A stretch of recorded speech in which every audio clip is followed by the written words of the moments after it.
여러분 안녕하십니까? 대구 경북 소식 전해드립니다. 지난해 대선과 지방선거에서 잇따라 참패하면서 제3당의 입지까지 흔들리고 있는 정의당이 혁신 재창당을 기치로 내걸고 전국을 순회하고 있습니다.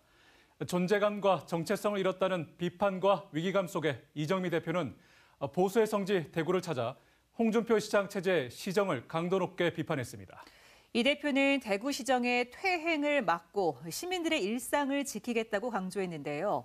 대구시의 복지 삭감과 긴축 기조를 되돌리고 녹색 전환, 노동자 삶을 지키는 정치를 만들어 나가겠다고 약속했습니다. 보도에 박재형 기자입니다.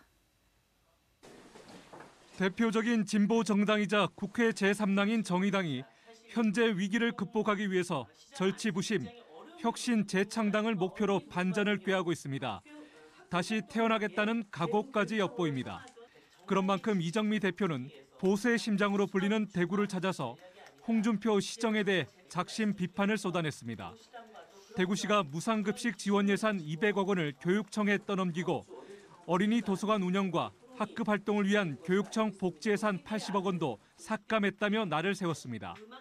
노인복지법 규정 위반 지적에도 도시철도 무인교통 연령 상향 같은 복지 축소를 강행한다는 질타도 이어졌습니다.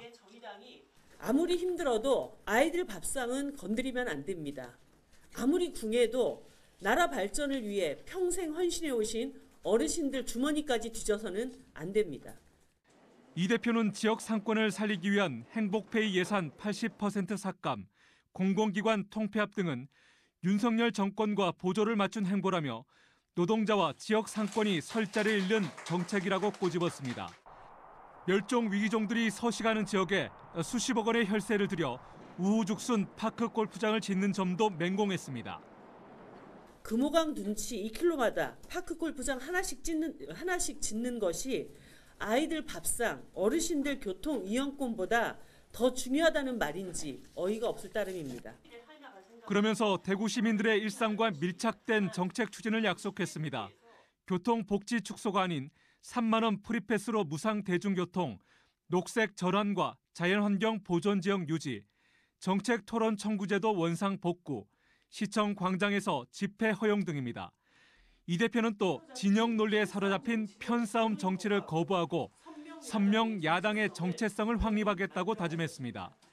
윤석열 정부의 대일 외교 협상은 경제적 실익도 못 챙기고 후쿠시마 핵오염수 방류로 국민 생명 안전도 저당 잡혀 굴욕적이라며 성토했습니다. 우리 국민이 무엇이 부족하고 못나서 일본 정부에 이토록 굽신거려야 한단 말입니까? 대구 시민들께서도 이제 정의당과 함께해 주십시오. 대구 시민들의 삶을 바꾸고 한국 정치를 바꿀 정당으로 거듭나겠습니다. 한편 이 대표는 오늘 같은 당 심상정 의원이 TK 신고한 특별법을 반대한 이유에 대해선 특별법에는 전반적인 상황들을 하나하나 따져서 공항 이전을 추진하는 것이 아니라 모든 과정을 생략하는 어떤 특권을 주고 있다며 당의 입장이라고 밝혔습니다. MBC 뉴스 박재영입니다. 뇌물수수 혐의로 영장이 청구된 임종식 경북교육감에 대한 구속영장이 기각됐습니다. 경찰은 영장 기각 사유를 살펴보고 영장을 다시 청구할지 검토할 예정입니다. 박성아 기자가 보도합니다. 뇌물수수 혐의를 받고 있는 임종식 경북교육감이 구속을 면했습니다. 대구지법 포항지원은 도주와 증거인멸 우려 등 구속 사유가 있다고 보기 어렵다며 임 교육감과 전현직 교육청 간부 공무원 2명에 대한 구속영장을 기각했습니다. 영장심사에 앞서 임 교육감은 조사에 성실히 임하겠다는 말만 남기고 법정에 들어갔습니다. 혐의 인정하십니까? 성실하게 조사에 임하겠습니다. 오늘 어떤 부분 주로 소명할 계획이십니까? 임종식 교육감에게 적용된 혐의는 공직선거법 위반과 뇌물수수 2가지입니다. 먼저 공무원을 선거운동에 동원했다는 공직선거법 위반 혐의. 경찰과 검찰은 지난 2018년 선거 당시 임 교육감의 선거운동 기획 단계에 교육청 공무원들이 참여한 것으로 보고 있습니다. 두 번째는 직무와 관련해 뇌물을 받은 혐의입니다. 교육청 전현직 공무원 2명이 임 교육감 선거 캠프 핵심 관계자에게 수천만 원을 전달했다는 건데 경찰과 검찰은 이 돈을 뇌물로 판단하고 있습니다. 임교육감은 전혀 몰랐던 일이라며 혐의를 전면 부인하고 있고 관련 공무원 역시 개인적으로 전달한 돈이라고 주장하고 있습니다. 경북경찰청은 영장 기각 사유를 살펴보고 영장을 다시 청구할지 불구속 상태로 검찰에 송치할지 여부를 검토할 예정이라고 밝혔습니다. MBC 뉴스 박성아입니다. 대구시의회 의원이 구속돼 재판받고 있는데도 넉 달째 달마다 300만 원이 넘는 의정비를 받아가고 있다는 소식 전해드렸습니다. 비판이 거세지자 대구 서구의회가 처음으로 관련 조례를 통과시켰습니다. 대구시의회도 조례 개정을 추진하고 있어 옥중 수당에 제동이 걸릴지 주목됩니다. 양관희 기자 보도합니다. 대구광역시의회 전태선 의원은 지난해 11월 구속된 상태에서 선거법 위반 혐의로 기소됐습니다. 전 시의원은 구속된 뒤 의정 활동을 못했지만 달마다 338만 원에 달하는 월정 수당을 넉 달 동안 챙겼습니다. 지방의원 월급인 의정비는 월정 수당과 의정 활동비로 구성되는데 이 중 매달 105만 원 상당인 의정 활동비는 구속과 함께 지급 중단됐습니다. 조례에 시의원이 구속되면 의정 활동비는 지급하지 않는다고 나와 있지만 월정 수당 지급을 중단하는 근거는 해당 조례에 없습니다. 의원이 구속돼도 월정 수당을 챙기는 옥중 수당에 대한 비판이 거세지자 대구시의회 운영위원회가 만장일치로 조례를 전부 개정하기로 했습니다. 의원이 구금된 상태에서 기소되면 의정 활동비를 중단한다에 그쳤던 조항이 의정 활동비와 월정 수당을 지급하지 않는다로 바뀝니다. 옥중 수당 제한 조항을 담은 이번 조례는 전국 광역의회 가운데 처음입니다. 이번 개정 조례안이 내일 본회의를 통과하면 바로 시행됩니다. 이 의원들이 이제 자정 능력이 좀 있어야 되지 않느냐 이래 판단을 해가지고 저희가 진행을 하게 됐어요. 이 상식에 근거해서 이 전체적으로 요즘 분위기가 그래서 이거 뭐 통과해야 안 되겠습니까? 그런데 전태선 의원은 어제 보석으로 풀려나 구속 기소 상태에서 벗어남에 따라 월정 수당을 계속 받게 됐습니다.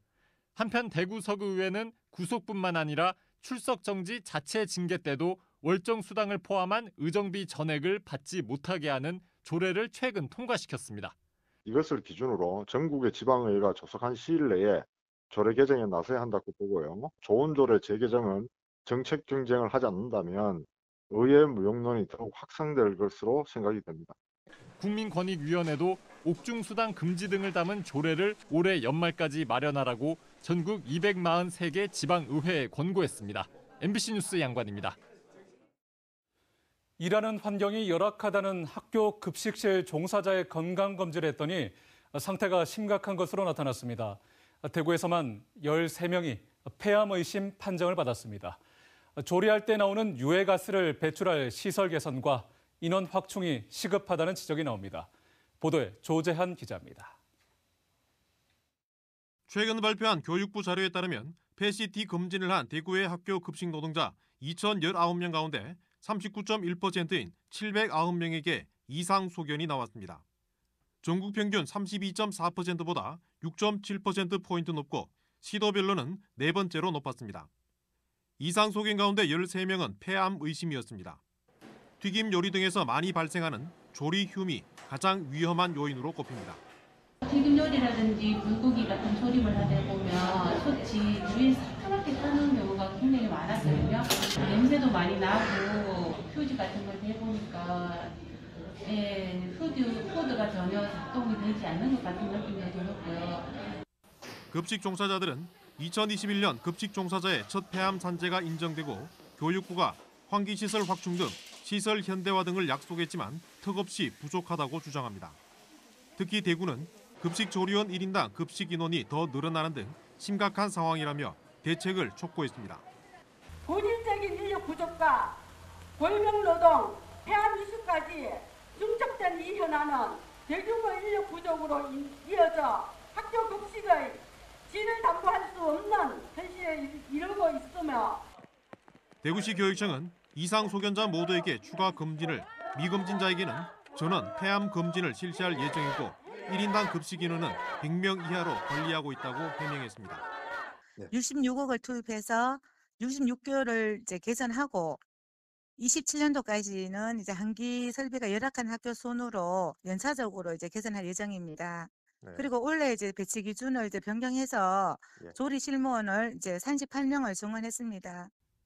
학교 급식실은 특성상 대형 조리 기구와 화기를 사용하며 안전사고 위험에 노출돼 있습니다.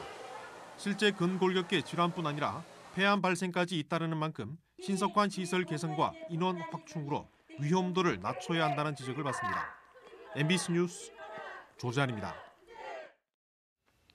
올해 7월부터 대구 지역 75세 이상 어르신들은 시내버스를 무료로 이용할 수 있습니다. 도시철도 무료 이용 라인인 올해 65세부터 시작해 내년부터 해마다 상향 조정되는데요. 이런 내용의 대구시 관련 조례가 오늘 시의회 상임위원회를 통과했지만 시민단체의 거센 반발을 사고 있습니다. 해당 조례의 상위법 저촉 여부가 문제로 지적됐지만 보완책을 마련하지 못했기 때문입니다. 보도에 김철우 기자입니다. 대구 경실련, 대구 참여연대, 우리복지시민연합 등 시민단체 회원들이 대구시의회 현관 앞에서 기자회견을 열었습니다. 대구시의 어르신 무임교통 지원에 관한 조례 개정안 통과를 반대하기 위해서입니다. 대구시의회는 집행부 조례를 폐기하라! 대구시가 제출한 어르신 무임교통 지원 조례 개정안은 오는 7월부터 75살 이상 노인은 무료로 시내버스를 이용할 수 있도록 하는 내용을 담고 있습니다. 다만 2024년인 내년에는 74살, 2025년에는 73살 하는 식으로 해마다 한 살씩 낮아져 2028년부터는 70살 이상 어르신들이 무료 이용할 수 있습니다. 도시철도 무료 이용 연령도 현재 65살에서 내년부터 해마다 한 살씩 높아져 2028년부터는 70살 이상으로 유지가 됩니다. 시내버스 무임 승차는 제주도에 이어 전국에서 두 번째로 시행됩니다. 하지만 도시철도 무임 승차 나이가 65살에서 70살로 높아지는 데 따른 논란이 있습니다. 해마다 이 복지를 수혜하지 못하는 미수혜자들 인원이 3만 5, 6천 명씩 늘어난다고 말씀드렸지 않습니까? 네. 그 미수혜자들에 대한 박탈감을 해소할 수 있는 이런 복지 근거 마련을 좀 해달라고 말씀을 드렸습니다.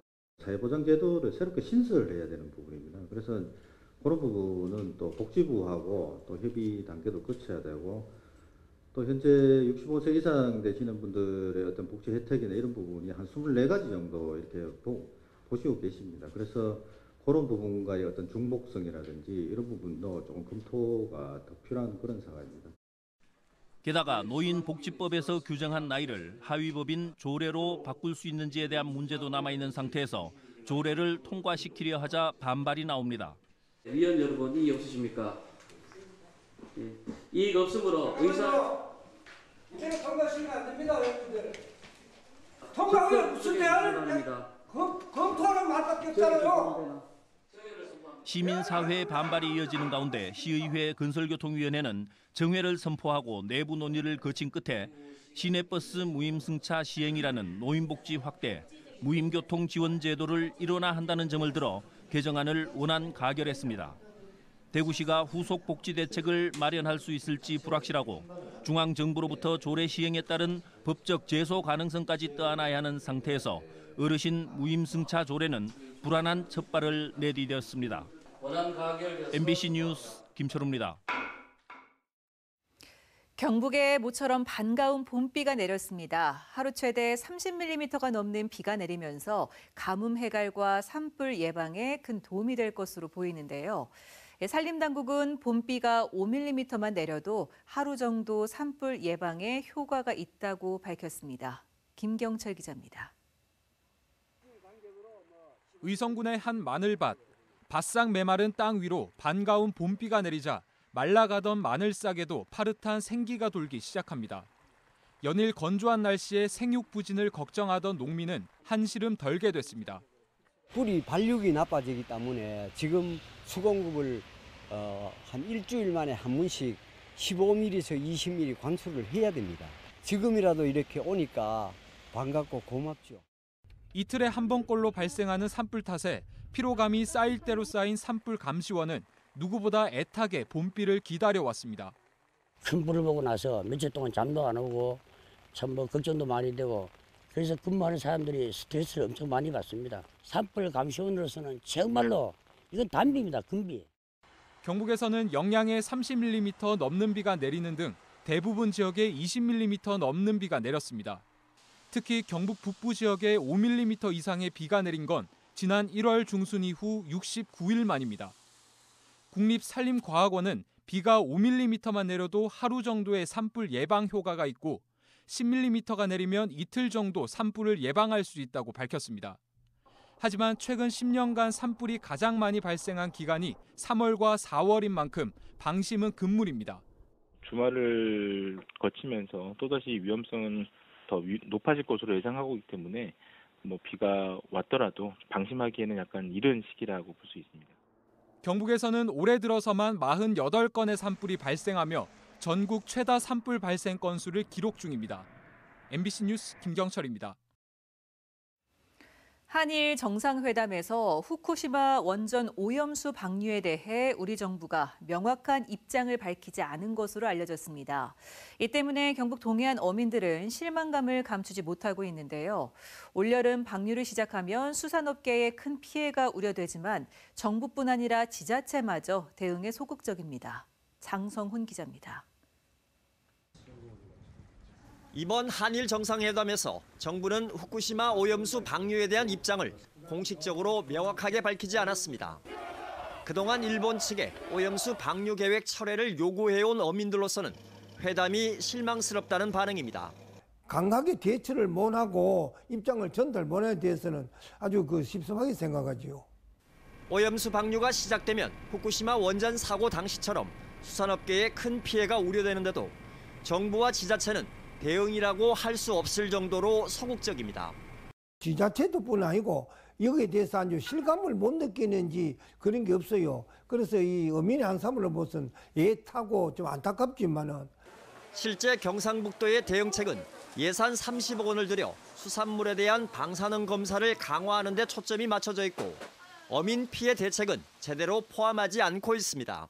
상황 전개에 따라서 단계별로 대응해 나가야 한다고 봅니다. 먼저 이제 안전에 대해서 저희가 적극적으로 홍보를 하고 수산물 홍보 촉진도 해나갈 계획이고요.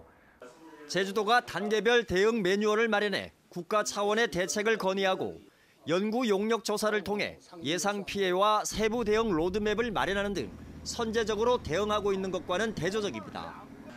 이와 관련해 경상북도가 대일 굴종 외교 논란을 빚고 있는 윤석열 정부의 눈치를 보느라 또 원전 산업의 메카를 자처하고 있는 상황이 소극적 대응을 낳고 있다는 지적이 나옵니다.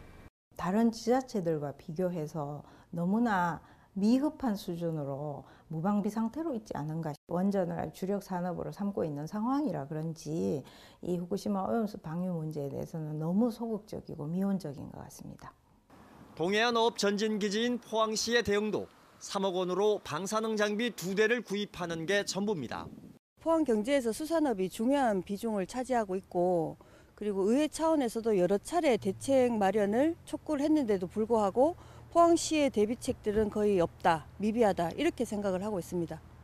일본이 후쿠시마 원전 오염수 방류 방침을 발표한 지 2년이 지난 가운데 이르면 6, 7월부터 방류를 시작할 거라는 이야기가 공공연한 한 상황. 늦은 감이 없진 않지만 이제라도 국민 건강과 수산업 보호를 위한 정부와 지자체의 선제적인 대응이 시급합니다. MBC 뉴스 장성훈입니다. 대구 MBC 시청자위원회는 오늘 2023년 3월 회의를 열고 최성해 전 동양대 총장의 비리 의혹과 같은 지속적이고 차별화된 뉴스와 한옥 스타벅스의 장애인 차별 논란과 같은 인권과 소외계층을 다루는 보도를 강화할 것을 주문했습니다. 또 달성군 가창면의 수성구 편입 관련 찬반 논란과 엑스코선의 주민 반대 여론 등 다양한 관점에서 뉴스를 다뤄줄 것도 부탁했습니다. 유튜브와 인터넷 등 뉴미디어 분야에서도 대구 MBC의 경쟁력을 높일 수 있도록 많은 관심과 투자를 당부했습니다.